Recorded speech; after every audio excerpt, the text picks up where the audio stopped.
And we're going to talk about goals because I talked about we have to have a plan to get to where we want to be. And if we don't have a plan, even if you get to where you wanted to be and you do it by accident, it's not near as fulfilling to get in this place we want to be as it is if you do it on purpose. So here's what we're going to do. On your sheet of paper, I'm going to change up the SMART acronym for you very quickly, okay? So the S, S-M-A-R-T, right? The S stands for specific, but I want you to make the S squared. And besides specific, I want you to make it significant. What's the Y in the goal? It has to be specific, but it's also got to be significant. 10 years ago and 93 days, we were getting ready to do Day of Excellence Year 1. I had told the class that I had 3 speakers lined up, and I wanted to be the 4th speaker. And they said, can you speak? And I said, well, I don't know, give me a shot. We'll see what happens. And I was going to stand up in front of the crowd that day of, I thought, 400 or 500 people, and I was going to tell them you could be what you wanted to be, you could do what you wanted to do if you just believed in yourself, and all these things, and you were supposed to look at me as a role model and believe in what I was saying, and they were going to tout my 23-year military career at that time, and I was going to stand in front of that crowd in the worst shape and the fattest I'd ever been. And they were going to look at me and they're going to say, that's a great message, Oster, but you're a big liar because you don't practice what you preach. So I had to figure it out. I had to do something. I had to set a goal. It had to be specific and it had to be significant. So I needed to lose 29 pounds. I weighed 249 pounds. I wanted to get to 220. 249, never hit 250, contrary to popular opinion in the Oster house, 249. I'm just saying. So I have 93 days to get there, 93 days. So I'm sitting on the couch eating a bag of Cheetos trying to figure out how I'm going to get there from here. There's a lot to think about. Tony Horton picked that day to start selling P90X. My guess is Tony Horton had been selling P90X for some time, but that day, because I wrote a specific, significant goal, it mattered to me. So I called up. I saw the infomercial. I called up and I said, I want P90X. Send it to me. And they said, oh, congratulations. You're the 1 bazillionth caller. You're going to get free next day shipping. I said, that's fantastic. Send it. I got it. I had 92 days. So you know what I did? I waited 2 days because it's a 90-day program. And that chocolate ice cream in the freezer was not going to eat itself, let me tell you. So we ramped it up. So I set a specific, significant goal. The M stands for measurable. The goal has to be measurable. I had to be able to measure it. I was at 249. I wanted to get to 220. I can measure 29-pound difference, right? And now I can break it down into increments over time. It has to be measurable. The A was achievable. I knew it was achievable because I had weighed 220 pounds once before. I had to go through that to get to 249. So it was achievable. The R, I already told you where I graduated my class, so the R stands for written. The goal has to be written. Now people, let's not get caught up in this. I know if I got some C-type personalities out there like, oh my God, written does not start with an R. I'm not writing that down. Okay, recorded. It has to be recorded. You have to write it down. You are 300% more likely to accomplish a goal just by writing it down. 3 times more likely to accomplish a goal just by writing it down. I like those odds. So I had written my goal down. The T is also going to go from a T to a T squared. So the first T is you have to track your progress. If you track your progress, you can see yourself making way in the goal. And if you see progress, that creates motivation. And you put progress and motivation together and you're getting to success. You have to track it. Depending on the size of the goal, you want to track it at least daily. Maybe it's every couple days.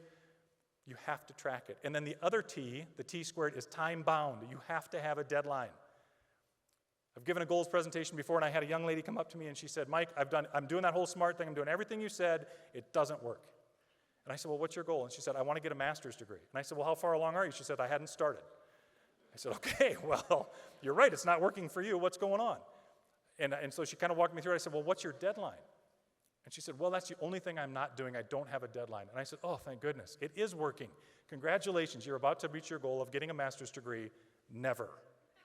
Because it doesn't have a deadline. And a goal without a deadline is just a wish. And contrary to what Walt Disney would like us to believe, wishes do not come true. Goals come true. So we got her a deadline. And then she said, but I just don't know how I'm going to pay for it. I don't know how I'm going to do it. So I told you I was coming back to the book. A goal to write a book is a big goal. A goal to get a master's degree is a big goal. So I talked to that young lady and I said, you know what, your goal is too big. It's too overwhelming. We're going to eat this elephant one bite at a time. We're going to set a goal to register for your first class towards your master's degree. And about 2.5 years later, that young lady came to me in some random place and we ran into each other. And she said, I want you to know I met my goal. And I was like, what goal? And she goes, remember you made me write a goal to register? And I said, help me out. And she's like, 2.5 years ago, blah, blah, blah. And I said, oh, you met your goal. You registered for that class. She said, yes. But I also met the bigger goal. I now have a master's degree. So the book, right? So I'm going to write a book because I want to be a speaker and I want to be legitimate. So I tell my kids, I tell my wife, we're talking about the book. Dad's writing a book. This is great. This has been going on for a long time. So when my oldest daughter was a junior, senior in high school, she's on the softball team at Rapid City Central. They are in the championship against Rapid City Stevens, their arch nemesis from across town, right? Stevens went there to the championship without a loss. Central goes there with one loss. It's double elimination. We got to beat them twice to win the state title. We have a fantastic pitcher until she starts talking to herself because she talks negative. So we got to keep bringing her out of that because she's clearly the best pitcher, maybe in the state, until she starts talking to herself. So we beat them in the first, or excuse me, we're getting beat in the first game. They're about to take the state title. And if we don't win this first game, we're done. So my daughter comes running in from center field, and she says, brings in the team, and she starts telling this pitcher, you can do this. If you believe in this, you can do this. You have to believe in yourself. My dad's writing a book, and he says, and lo and behold, it worked, right? I mean, I don't know where, I didn't have a book. I wasn't even started on a book. She told this young lady, we come back, we win that game, we win the next game, we win a state title.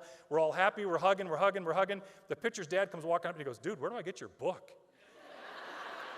And I said, I'll let you know when it's out. Well, Aaron, it's 10 years later, and there it is. So the point, thank you. There's more than a cheap plug here, although, that was that too. But the point is this, about 6 months ago, because I had set a goal last year to write that book between Day of Excellence last year and Day of Excellence this year. And 6 months into it, I hadn't started. And I was talking to that same daughter, driving home from work. And she said, how's the book coming? And I said, I'm not going to get to it.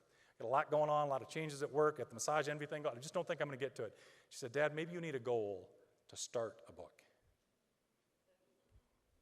I'll tell you, these kids can piss you off. I'll tell you. They start giving you this practice what you preach crap, and you're just like, okay. So that night, I wrote a goal to start a book. And that's how that works, right? So if the goal becomes too overwhelming, we change the goal. Because here's the thing. When you write a goal, when you go someplace on purpose, or when you're headed someplace on purpose, and the rules change and life changes, it's okay to adjust the goal. It's not a cop-out if we see it coming, and we can see it coming because we've set that out there in the future of where we want to go. And so we can make that change. And when we make a change, it feels like an educated change instead of a failure, which happens when we get to the goal and didn't make a change and don't complete it. So trying to get there on purpose is incredibly important, and that's really what we want to do. But here's the best part of this whole thing, and it's back to this whole arms thing that Christine was doing, and it's back to the talk from what John was talking about, and Tim was talking about, and Christine talked about. Here's how you change the game for you. I want you to go back to those things you wrote that you don't like about yourself. And I want you to write a positive affirmation right now for one of the things you don't like. So if you wrote, I don't like that I'm impatient, I want you to write a positive affirmation that says, I am a patient and caring person. This is the flip the script on steroids. I want you to write a positive affirmation about the things that you don't like about yourself. You write a positive affirmation as though you do like something because you've made the change. So when I wrote this goal to get to 220 pounds and I weighed 249, I wrote a positive affirmation that said, I am physically fit and weigh less than 220 pounds. When I wrote that goal and wrote that affirmation, I was fat and weighed 249 pounds. But I had to get there, so I had to start telling myself that I could get there. And I want to tell you why the arms thing that you saw works and why these positive affirmations work. It's because your subconscious mind cannot differentiate between fact and fiction. It doesn't know. So when you say things like, I can't remember people's names, your subconscious mind goes, oh, we can't remember names, let's make sure that stays that way. There's a whole other side of can't remember people's names, and that's because we don't care. Did you know that? Because what happens when you meet somebody and they walk up and they say, hey, I'm Jim, and you say, hey, Jim, I'm Mike. What's the last thing I heard? My name. And we love our name, man. We love it. My name has a commercial. Did you know that? Mike, Mike, Mike, what day is it? We love our own name, right? I didn't do it. And then I was eating Life cereal. When I was a little kid, I had a commercial about my name. We love our own name. And when we hear our own name, I mean, Dale Carnegie said the best thing, the sweetest sound to anyone's ears is their own name. So when somebody introduces themselves and the next thing I say is my name, the last thing I heard was my name. What I'm going to remember is my name. So the first thing we just have to, we are not bad people who don't care. We are good people who don't care. right? I mean, in our heads, we're like, I'm never going to see this person again. Why do I care? I don't have to remember their name. And then 7 days later, you see them, and they're like, hey, you. And they call you by name, and you feel like an idiot. So the first thing is we just have to care. The second thing is we have to start telling ourselves that we're great at remembering people's names. So it's the same concept with that, because our subconscious mind cannot differentiate between fact and fiction, as it is with taking that thing that you don't love about yourself and writing a positive affirmation as though you do. Write the positive affirmation. If you have a goal, if you have someplace you want to be, write the goal to get there. Write the goal to be that person. Write the goal to accomplish that. The only thing standing in the way of you and your absolute success and the pinnacle of who you can be and where you can be is you. And let me tell you something else about these goals. We talk about sharing our give-up goals and being very careful who we tell our grow-up goals. But I'm going to tell you right now, when it comes to who you think you can be and where you think you're headed, it is none of your business what other people think. You check your morals and you check your ethics, and beyond that, it's between you and you. And that's it. I want to share 2 final thoughts with you. The first one is never, ever, under any circumstances, ever fry bacon naked. Thank you. Yeah. You've done it too, haven't you? Yeah.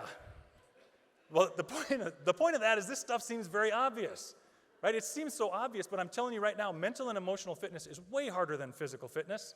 It's way harder. And you need an accountability officer, and my accountability officers are my kids and my wife. My youngest son was out doing his thing one night, and he was supposed to be home, and he wasn't home, and I was getting more angry. The more the night went on, the more angry I was getting. And he comes walking in the door, and he's very late, and I started to lay into him. And I've been preaching this whole Kool-Aid about positive attitude, and you can choose your attitude, and you choose your attitude 3 times a day or 10 times a day or whatever it is. Every opportunity, you choose your attitude. And the kid comes walking in the door, and I chose to be angry, and I'm going off, and he just very calmly, after I took a breath, he goes, you know, Dad, you choose your attitude. And I'm telling you, it took every ounce of my being not to come across the bar, and I took a deep breath, and I said, you know what, son? You're right. I do choose my attitude, and I choose to calm down, and I choose to just let you know that you are grounded for the next 2 weeks, because I choose that too. And he took off, and he started kind of getting mad, and he was walking down the stairs, and I'm like, you choose your attitude. But it wasn't the time. It was not the time, so I just let it go. The other thing I want to tell you is, when it comes to this positive attitude thing, when it comes to living a life where excellence is your average, when it comes to choosing good instead of evil as a habit, if you have to eat a frog today, eat it for breakfast.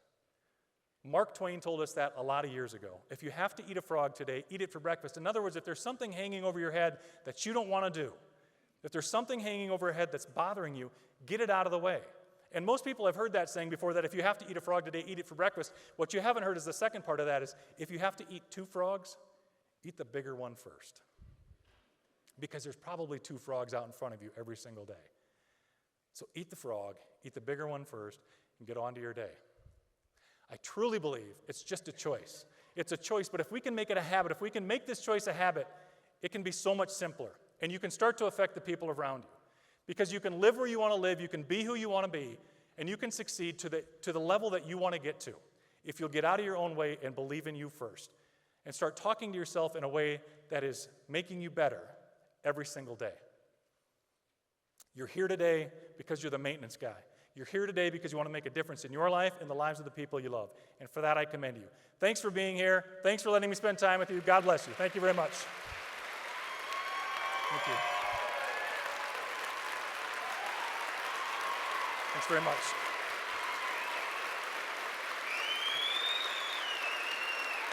Thank you.